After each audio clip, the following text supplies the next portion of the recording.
Selamat pagi Indonesia.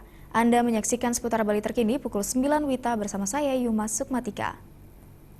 Pemirsa, kebun percobaan pertanian milik Fakultas Pertanian Universitas Udayana tak hanya sebagai sarana pembelajaran serta research bagi mahasiswa dan dosen, namun juga sarana edukasi bagi pelajar dan masyarakat tentang teknologi pertanian. Hal tersebut disampaikan Dekan Fakultas Pertanian UNUD, Nyoman Rai, beberapa waktu lalu.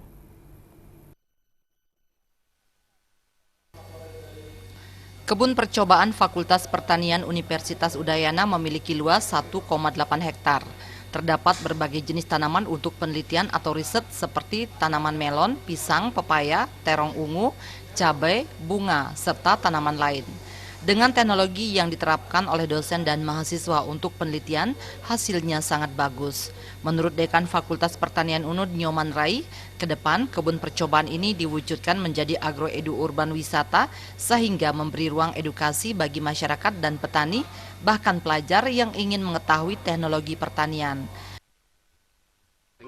Dengan luas yang begini ini bisa memberikan semacam pembelajaran edukasi kepada masyarakat, tidak hanya untuk tamatan S1, S2 dan S3, tapi juga masyarakat umum kita undang ke sini. Contoh misalnya kebun ini sudah kita gunakan untuk edutani.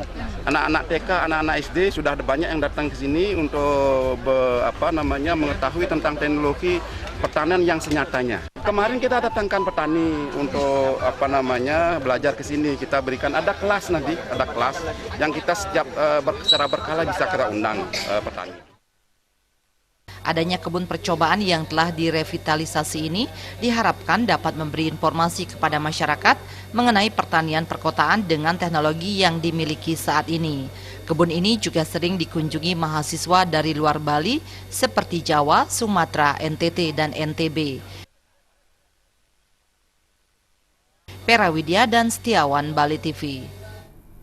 Pemirsa, demikian seputar Bali terkini kali ini. Nantikan informasi menarik kami dalam seputar Bali terkini 1 jam mendatang. Salam Indonesia.